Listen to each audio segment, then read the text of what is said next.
Hello बच्चों, आज की क्लास में हम आपको क्लास 10th का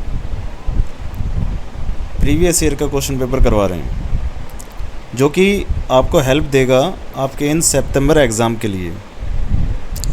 तो हम जो इसमें क्वेश्चन करवाएंगे, हालांकि ये जो क्वेश्चन पेपर है इसमें सारे कंसेप्ट हैं, यानी कि आपके फर्स्ट से लेकर मतलब लास्ट चैप्टर तक सारे क्वेश्चन हैं, बट हम इसमें से करवाएंगे जैसे कि फर्स्ट टू 8th तक और प्लस 13 और 14, यानी कि जितने चैप्टर आपके इस सितंबर एग्ज़ाम में आने वाले हैं हम उनकी प्रैक्टिस करेंगे। ठीक है, तो चलिए स्टार्ट करते हैं आज की क्लास को। तो देखिए, इस सीरीज़ में हम ये भी देखते जाएंगे कि जो भी हमारे पास क्वेश्चन आ रहे हैं वो हमारे पास कौन से चैप्टर से रिलेट कर रहे हैं। ठीक है ना। अब जैसे कि पहला क्वेश्चन है जिसमें जीरोज़ आ गया, आपको सीधा सीधा पता चल रहा है कि ये सेकंड चैप्टर से रिलेट कर रहा है, यानी कि पॉलिनोमियल से रिलेट कर रहा है। ठीक है, तो क्वेश्चन कह रहा है if the sum of zeroes of a polynomial P X, polynomial आपको दे रखा है 2x² माइनस का k root 2x plus 1 is root 2। Question कह रहा है सम ऑफ जीरोज़ आपको दे रखा है इस पॉलिनोमियल का कितना, रूट 2। तो क्या दे रखा है आपको, सम ऑफ जीरोज़। ठीक है, सम ऑफ जीरोज़ के लिए देखिए हमारे पास दो चीज़ें होती थी, अगर आपको याद है तो। एक होता है सम ऑफ जीरोज़ और एक होता है प्रोडक्ट ऑफ जीरोज़।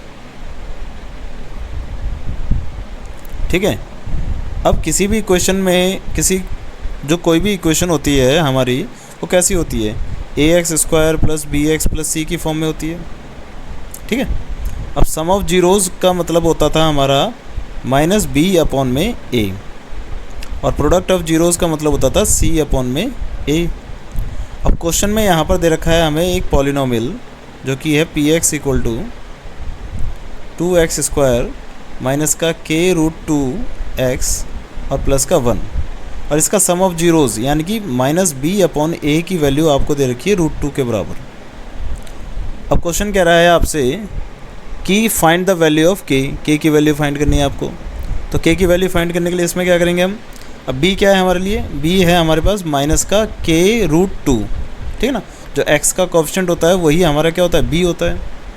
तो माइनस एज इट इज़, और इसकी वैल्यू हो जाएगी माइनस k रूट 2, और a की वैल्यू क्या है हमारे पास 2, यानी कि जो x² का कोएफिशिएंट होता है वो हमारा a होता है। तो यहाँ पर आ जाएगा आपके पास 2, उसकी वैल्यू किसके बराबर, रूट 2 के बराबर। अब ये जो 2 है इधर जाके मल्टीप्लाई हो जाएगा, और ये रूट 2 से रूट 2 कैंसिल हो जाएगा एक बार में, तो ये हो जाएगा माइनस माइनस प्लस, तो k की वैल्यू आ गई आपके पास 2। सिंपल सा कंसेप्ट है ना। तो k की वैल्यू आ गई आपके पास 2, और ऑप्शन है आपके पास ऑप्शन बी। ठीक है, तो देखिए क्वेश्चन नंबर सेकंड कह रहा है if the probability of a player, पता चल गया होगा आपको, ये प्रोबेबिलिटी चैप्टर से रिलेट कर रहा है। ठीक है, तो if the probability of a player winning a game is 0.79, then the probability of his losing the game the same game. ठीक है, बहुत ही सिंपल सा कंसेप्ट है। देखिए, जब हमने प्रोबेबिलिटी कंसेप्ट करा था तो हमने समझा था कि प्रोबेबिलिटी के अंदर दो चीज़ें होती हैं, एक होता है PE और एक होता है P0E, दोनों को मिलाकर उसकी वैल्यू होती है 1। यानी कि किसी भी इवेंट के होने की संभावना और किसी भी इवेंट के ना होने की संभावना को हम कहते थे PE प्लस P0E। ठीक है, अब क्वेश्चन में दे दिया है कि भाई विनिंग की प्रोबेबिलिटी आपको दे दी है 0.79, तो इसकी वैल्यू यहाँ पर रख देंगे हम, और P0E हमें निकालना है, यानी कि लूजिंग द गेम। नॉट ई को क्या कहते हैं, इसको विनिंग कह दिया, ठीक है, और इसको लूजिंग द गेम कह दिया। अब P0E की वैल्यू निकालने के लिए हम क्या करेंगे, 1 माइनस 0.79, तो ये वैल्यू आ गई आपकी 0.21। सिंपल सा कंसेप्ट है ना। तो इसमें ऑप्शन हो गया आपके पास ऑप्शन डी, 0.21। ठीक है, अगला क्वेश्चन कह रहा है कि if the roots of equation यानी कि zeroes of equation ax² plus bx plus c equal to 0, एक इक्वेशन दे रखी है आपको, ये आर रियल एंड इक्वल। ये जो आता था हमारा कंसेप्ट, ये आता था हमारा क्वाड्रेटिक इक्वेशन वाले चैप्टर से। ठीक है ना, यानी कि 4th चैप्टर से। बोल रहा है कि किसी भी इक्वेशन के जो रूट्स हैं वो रियल और इक्वल दे रखें, then which of the following relation is true, तो इनमें से कौन सा रिलेशन सही है। तो इसको करने से पहले आप सीधी सीधी बात पहले समझिए कि रियल एंड इक्वल का मतलब क्या है। देखिए, जो चैप्टर नंबर 4 था उसमें इक्वेशन के बारे में हमें बताया गया था कि इक्वेशन से हमारे पास आते हैं रूट्स, यानी कि x की वैल्यू आती है। अभी जो इक्वेशन यानी कि रूट्स होते हैं वो होते थे हमारे 3 प्रकार से। फर्स्ट होता था हमारा 2 डिस्टिंक्ट रूट, ठीक है, फर्स्ट ये होता था हमारा। सेकंड होता था 2 इक्वल रूट्स, है ना, 2 डिस्टिंक्ट एंड रियल रूट होता था, है ना, जैसे कि 2 डिस्टिंक्ट एंड रियल रूट। ऐसे इसमें भी होता था 2 इक्वल एंड रियल रूट, और एक होता था नो रियल रूट।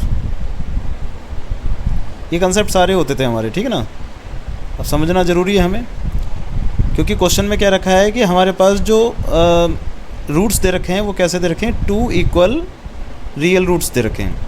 अब जब हमारे 2 डिस्टिंक्ट रियल रूट होते थे तो हम उसको समझते थे कि भाई बी स्क्वायर माइनस 4ac की जो वैल्यू है वो हमारी आती थी ग्रेटर दैन 0 से बड़ी होती थी। अभी बी स्क्वायर माइनस 4ac क्या है, आपको अगर याद हो तो हमारे पास एक फॉर्मूला होता था minus B plus minus under root B square minus 4ac upon में 2a, जो कि ये होता था हमारा बी स्क्वायर माइनस 4ac। इसको हम कहते थे डिस्क्रिमिनेंट, जिसको हम डी से डिनोट करते थे, आपको याद हो तो यानी कि इसकी जो वैल्यू है अगर ग्रेटर देन 0 होगी तो जाके रूट के अंदर वैल्यू निकल के आएगी। अगर वो लेस देन 0 होगी तो रूट के अंदर तो माइनस में वैल्यू कभी आती नहीं है। तो जब नो रियल रूट होता है तो इसकी जो वैल्यू होती है वो होती है लेस देन 0, ठीक है। तो इसका मतलब क्या है, 2 डिस्टिंक्ट रियल रूट पे आपकी वैल्यू ग्रेटर देन 0 और नो रियल रूट पे आपकी वैल्यू लेस देन 0 होती है। बट जब 2 इक्वल रियल रूट होते हैं तो बी स्क्वायर माइनस 4ac की वैल्यू 0 ही होती है, यानी कि 0 के बराबर होती है। तो क्वेश्चन ये कह रहा है कि आपके पास तो B square minus 4ac equal to 0 है, क्योंकि 2 इक्वल रूट दे रखे हैं। अब देखो इसमें कंसेप्ट ऐसे दे रखा है, हमें ऑप्शन ऐसे दे रखे हैं, a equal to B square upon C, B square equal to A C equal to B square upon 4 और c equal to B square upon में। इस कंसेप्ट में हमें क्वेश्चन को निकालना है। सिंपल सा कंसेप्ट है, बी स्क्वायर को इधर ही रहने देते हैं, 4ac को इधर ले जाते हैं, तो इसमें ac इधर ही रहेगा और 4 नीचे आ जाएगा, तो बी स्क्वायर अपॉन में 4 इक्वल टू में ac। तो देखिए ये वाला कंसेप्ट आपका शायद इसमें दे रखा है, ये रहा, ac equal to B square upon में 4, ac equal to B square upon में 4। तो 2 इक्वल रियल रूट होते हैं, ac equal to B square upon 4, ये वाला कंसेप्ट आपका अप्लाई हो जाएगा। तो यही वाला कंसेप्ट आपका ट्रू है, ठीक है, सिंपल सा कंसेप्ट था, ठीक। अगला क्वेश्चन कह रहा है इन एन AP, ये तो AP चैप्टर से ही दे रखा है। If the first term equal to a equal to 7, if the first term a equal to 7, nth term an equal to 84, यानी कि nth टर्म दे रखा है आपको, an दे रखा है 84, and sum of the first term sn equal to 2093 upon में 2 दे रखा है। Then n is equal to, n की वैल्यू फाइंड करनी है। बहुत ही सिंपल सा कंसेप्ट है। क्वेश्चन में क्या क्या दे रखा है आपको, क्वेश्चन में a दे रखा है आपको 7, an दे रखा है आपको, देख लेते हैं, an की वैल्यू थी 84 और Sn की वैल्यू थी आपके पास 2093 अपॉन में 2। ये कंसेप्ट आपको दे रखा है और n की वैल्यू फाइंड करने के लिए बोला है। तो देखिए सबसे पहले आपके पास Sn का फॉर्मूला आप ओपन कर सकते हैं। Sn के आपके पास 2 फॉर्मूले थे। एक फार्मूला था जिसमें L का इस्तेमाल होता था, L मतलब लास्ट टर्म, और एक फार्मूला था जिसमें आप विदाउट L यूज़ करते थे। दोनों फार्मूले कुछ ऐसे थे कि n/2 2a plus n-1 into D, ये फार्मूला था एक, और एक फार्मूला था n/2 a plus l। L का मतलब होता था लास्ट टर्म मतलब ए एन। तो देखिए यहाँ पर आपके पास ए एन दे रखा है तो आप ए एन का इस्तेमाल कर सकते हैं। तो S N equal to 2093 upon में 2 था, और एस एन की जगह हम लिख देंगे n/2 A plus L equal to 2093 upon में 2। अब इस 2 से तो 2 कैंसिल हो जाएगा। ए की जगह आप लिख सकते हो 7, ये दे रखा था आपको, और एल की जगह पर लिख सकते हो आप 84, और मल्टीप्लाई में n था 2093। अब इन दोनों को प्लस कर देंगे तो प्लस करके आ जाएगा आपके पास 91 इक्वल टू 2093। अब ये दोनों आपस में डिवाइड हो सकते हैं, चेक करते हैं। तो 91 से 2093 आपका कैंसिल हो जाएगा 23 टाइम्स, तो n की वैल्यू आ जाएगी आपके पास 23। देखते हैं ऑप्शन है या नहीं है हमारे पास। अब इसमें दे रखा है आपके पास ऑप्शन नंबर सी, तो ये आपका हो जाएगा आंसर। ठीक है, अगला देखिए question number 5। If 2 positive integers p and q, ये आपका फर्स्ट चैप्टर से रिलेट कर गया है ना, इंटीजर्स आ गया आपके पास, can be express as p equal to 18a² b⁴ and q equal to 20a³ b², where a and b are prime number मतलब ये खुद से ही डिवाइड हो पाएंगे। Then the LCM of P Q का एलसीएम बताना है। देखिए ऐसे क्वेश्चन जब भी पेपर में आ जाएं तो आप सबसे पहले क्या करना, ये करवा देते हैं इसे, इस तरीके से ले लेना कि 1/p प्लस 1/q। हमने एज्यूम कर लिया कि हमने p को डिवाइड में ले लिया और q को डिवाइड में ले लिया ताकि हमारा एलसीएम आ सके। अब देखिए आप एलसीएम क्या लेते हो, एलसीएम इसका क्या होगा, पी क्यू तो होगा। तो क्वेश्चन में p और q का ही एलसीएम पूछ रहे हैं, तो अब p की जगह आप क्या रख दोगे, 18a² और b⁴ प्लस 1 में 20a³ b⁴ अब जब हम एलसीएम लेते हैं ना तो एलसीएम में सबसे बड़ी चीज़ ये होती है, जैसे कि आपने 1/5 और 1/10 का एलसीएम लिया तो आप क्या करते हो, इसे 10 लिख देते हो, यानी कि जो सबसे बड़ी संख्या होती है उसको लिख दिया जाता है। ठीक है, तो इसमें आपको चेक करना है कि बड़ा कौन कौन सा है। अच्छा बड़ी संख्या तो है बट मल्टीपल भी होना चाहिए उसका, जैसे कि 5 का मल्टीपल 10 होता है, इसलिए 10 को लिख दिया गया है। अब देखो 18 और 20 में तो कुछ कॉमन नहीं हो सकता, तो इसको छोड़ दो। a² और a³ में a³ बड़ी संख्या हो गई, और b⁴ में और b⁴ में b⁴ कॉमन आ गया है ना, तो इसका मतलब a⁴ और b⁴ तो इसका एलसीएम रहेगा ही रहेगा, और साथ में 18 और 20 को भी देखना है आपको। ठीक है, अब देखिए 18 और 20 का अगर हम एलसीएम देखें क्या आएगा। अब आप क्या करोगे, सबसे पहले ये चेक करोगे कि एक दूसरे के टेबल में ये आते हैं या नहीं आते, ये दोनों आपस में एक दूसरे के टेबल में नहीं आते। तब फिर क्या करेंगे, अब ये देखते हैं कि भाई 18 के टेबल काउंट करने के बाद और 20 का टेबल काउंट करने के बाद दोनों में सेम चीज़ कौन सी आती है जो दोनों के टेबल में आती हो। तो भाई दोनों के टेबल में जो आती है वो होती है हमारी 180, 180 से पहले ऐसी कोई डिजिट नहीं है जो कि इन दोनों के टेबल में आती हो। ठीक है, तो यहाँ पर 180 क्या हो जाएगा, हमारा एलसीएम हो जाएगा। तो इसका पूरा एलसीएम क्या आ जाएगा, 180 a³ इंटू में b⁴। तो ये ऑप्शन कहीं होगा हमारे पास, ये रहा 180 a³ और b⁴। ठीक है, अगला क्वेश्चन देखते हैं।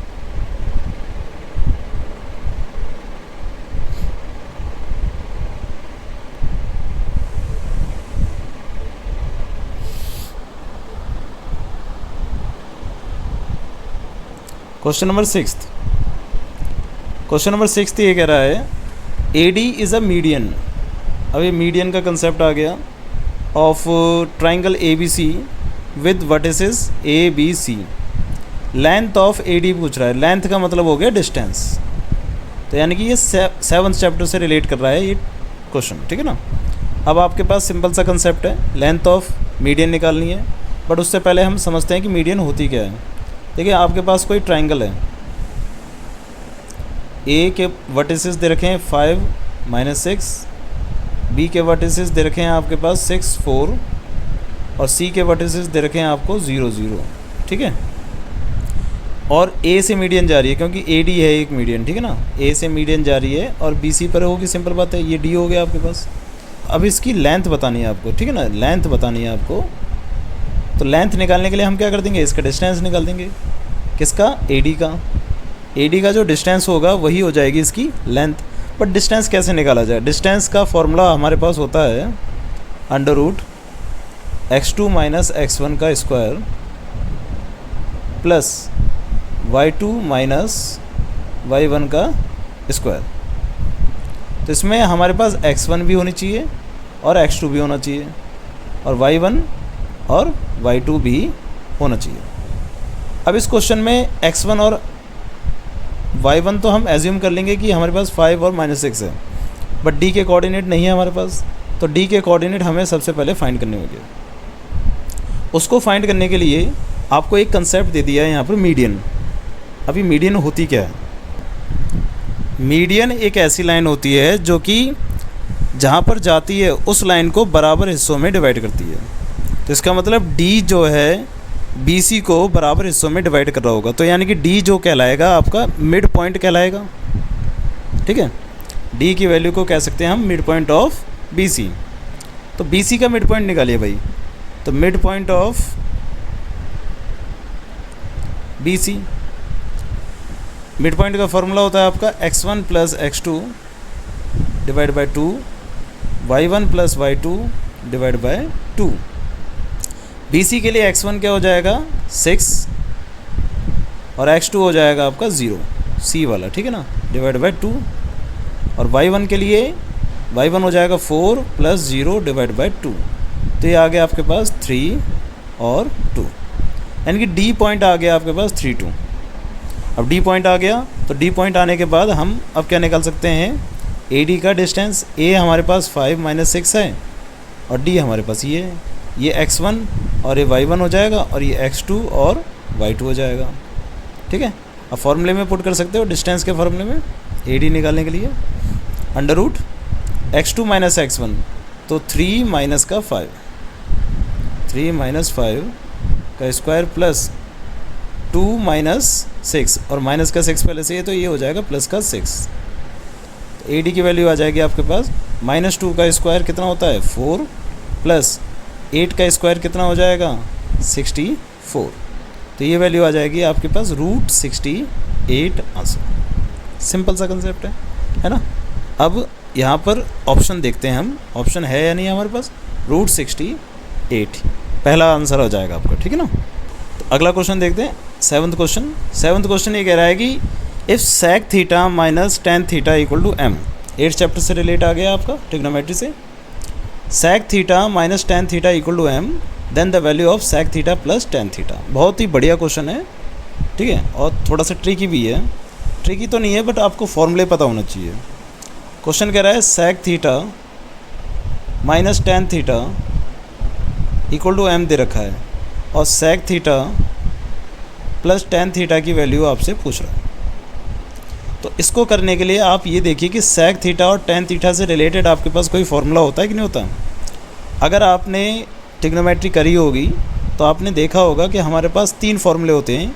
एक होता है sin² θ + cos² θ = 1, एक होता है sec² θ - tan² θ = 1, और एक होता है हमारे पास cosec² θ - cot² θ = 1। तो sec और tan से रिलेटेड तो ये वाला फार्मूला हो रहा है हमारे पास, तो इसी फार्मूले को हम ले लेते हैं। sec² θ - tan² θ = 1, यहीं से हमारी वैल्यू सॉल्व होगी। अब sec² θ - tan² θ में हम लगा सकते हैं a² - b², जो कि होता है a + b × a - b। तो इसकी जगह लिख देंगे हम sec θ + tan θ और sec θ - tan θ = 1। अब हमें sec θ - tan θ की वैल्यू दे रखी है, तो sec theta plus tan theta हमारी वैल्यू निकल आएगी, ये m हो जाएगा और m की वैल्यू को हम क्या कर देंगे, डिवाइड में ले आएंगे।